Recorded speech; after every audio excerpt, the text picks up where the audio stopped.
For more on this and the day's top stories, Sarah Ewall-Wice, Jeff Mason, and Siobhan Hughes join us now. Sarah is a CBS News reporter. Jeff is a White House correspondent for Reuters.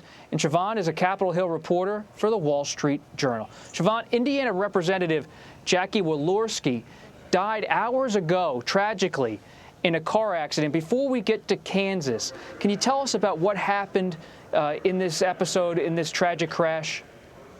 She was traveling southbound on a road in Indiana with her district director and her communications director. A driver in a car coming north veered across the center of that road and collided head on. All of the passengers in those vehicles died, and there is now a void in the Indiana congressional delegation. There is certainly a void. Siobhan, did you know her at all from your coverage? I knew her somewhat. She was a member of the House Ways and Means Committee, which of course is important for the Wall Street Journal. As a top member of the Ethics Committee, the ranking member, she was somebody who by definition would have kept a low profile. In fact, picked for that position precisely because, as Kevin McCarthy said, she was a straight shooter, somebody who he knew that he could trust, and so certainly had interactions with her that were not of the, high-profile bomb thrower political variety. Rest in peace to her and so many of her family and the families of those who were also killed in the accident. I have known Congresswoman Walorski for years. I went to Notre Dame, the University of Notre Dame, out in South Bend, Indiana, that northern Indiana area she represents. Just a tragedy. But let's turn to Kansas, to the news of the day here beyond this terrible episode in Indiana. Sarah, what exactly happened in Kansas? It took the political world by surprise. You track abortion politics, abortion rights. Were you surprised? There was questions about where this would go. Kansas is a slightly unique state. But yes, I was surprised by the surge in turnout in opposition in Kansas.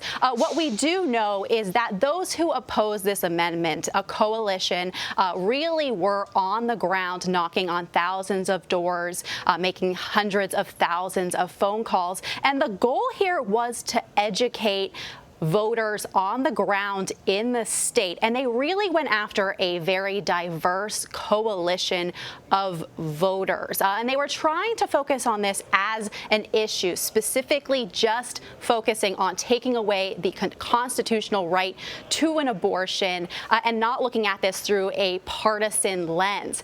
So when they went and they did this, they were reaching out to moderate Republican voters in the suburbs. What we know about Kansas is there is a large advantage among registered Republicans in the state. There's about 850,000 registered Republicans, only about 495,000 registered Democrats. Interestingly enough, there are more unaffiliated voters registered in the state than Democrats. There's about 560,000. So the other group that they really went after here were those unaffiliated voters, really trying to build this coalition that could defeat this amendment. And what we saw is turnout here was above what we've seen in any other primary in Kansas to date. What we know is it was closer to a general election, including passing a midterm general election turnout in most cases, except for 2018. So people were really rallied up looking at this, and they were able to beat expectations, not just in the counties that President Biden won. He only won a few, but in counties that Donald Trump won, there was a lower turnout of those who were in support of the amendment looking at this. Jeff, if you're watching this inside the White House as a reporter, but also your sources inside the Biden White House, and they see this isn't California, this isn't New York, this is ruby red Kansas, and you have now abortion on the ballot in a way it never really has been on the ballot in recent midterm elections. How does what happened last night change the president and vice president's approach to the last 95 or so days before the election? Well, it absolutely solidifies their argument that the Roe v. Wade decision, the Dobbs decision, will energize Democrats and will energize women of both parties. And that could change the equation entirely for the midterm elections. The prevailing wisdom and polls have shown so far that Republicans are likely to take over the House. The Senate looks a little bit more positive for the Democrats. But in general, as we all know, historically, the year this midterm election is normally a rough one for the person who's in, or the party that's in power in the White House. So with this kind of a decision in a ruby red state, as you said, Bob, this has to be seen as a good sign for Democrats and for this White House for its chances of potentially holding on to one or both houses of Congress and not having the landslide victory for the opposition that they want to avoid. But, Jeff, what do you think they do? So Vice President Harris has been out there talking about abortion rights for weeks now. Do they send her to red states, perhaps? Do they change how they put the president and vice president out there? Do they change the messaging a little bit? Are you hearing anything from your sources about how this could all play out? I haven't heard anything about travel to red states, although this president has made an effort to go to states that weren't just blue states or weren't just states that supported him. What I do think is, particularly in the coming months, you'll see both of them, Vice President Harris and President Biden, going to the states where there are competitive races and talking about this issue and talking about it and making it one of their lead arguments for why voters should get out and elect Democrats. And you hear the president saying all the time, he can't change the law himself. He can issue executive orders. He issued one today that is meant to help protect abortion rights, but he can't change the law. And what he needs in order to do that, and what the argument he keeps making is send lawmakers to Congress who will do that. So I don't have anything specific, Bob, in terms of a change in plan for specific states that they'll go into, but I think you'll hear them make this a really big part of their argument in the coming months. But part of the argument, of course, is going to have to be on the economy. Siobhan, when you're talking to members of the House, members of the Senate, they're still waiting to see if the Democrats can get this bill through, the climate and tax legislation. The deal cut with Senate Democrat, Senator Manchin.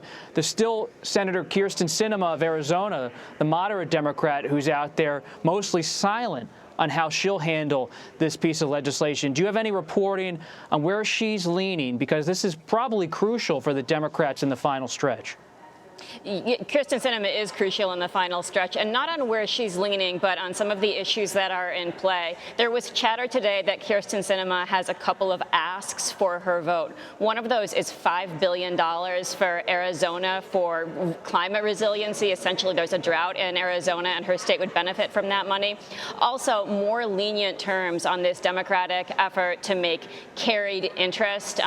This is when hedge funds or private equity gets a share of the profit and gets favorable capital gains tax treatment for that, getting more favorable terms for that, something less onerous than the harsh crackdown on that tax treatment that Democrats want. So those are the things she's asking for. On the other side of the equation, you have Republicans who are considered to be the Sinema whisperers. And our understanding is that they are talking to Kyrsten Sinema frequently, putting a little bit bug in her ear about why this would be bad for her state. And then, of course, beyond that, what we are hearing is that Kyrsten Sinema is not promising to go along at the end with what is known as a wraparound amendment. This is something that Chuck Schumer could tack on at the very end to avoid any changes that get made through the amendment process. And if that were to happen, it's not clear that Kyrsten Sinema would go along. So there's a lot of ground to cover between now and likely late Saturday or Sunday when this vote is set to happen. Sarah, just to finish up quickly here, to build off what Jeff was saying on the White House and how it might possibly respond here, when you're talking to abortion rights groups across the country, those who are on the progressive side, but those who are also opposed to abortion rights, what's the state of play in the coming weeks as they adjust to Kansas? We see in polling, for example, that 73% of women say abortion will be an important issue in the upcoming midterms. So how does that play out politically? I think what this really is they're going to have to look at how they're specifically messaging on this issue. Keep in mind, Kansas voters went to the polls directly to vote on abortion rights. In many of these races across the country, there won't be a ballot initiative on the ballot specifically on abortion rights. They'll be voting about candidates. They'll be voting for candidates either for or against abortion. So it'll be very interesting to see specifically how this translates, how they view abortion, where they're standing on that issue, but also where they look at these candidates, whether that is something that fits into the narrative that they're looking at when there's also so many other issues specifically at play. So that is something to keep in mind as we move forward. Abortion will be on the ballot, of course, in some states as amendments. So there are places where this could be specifically a motivating issue for that. But moving forward, candidates are really going to have to both put out there where they stand and also try and define where their opponents stand. Such a good point. You have to have it on the ballot sometimes to get those voters motivated enough to get out there. Sarah Ewall-Wice, Jeff Mason, and Siobhan Hughes, really appreciate you being here. Thank you.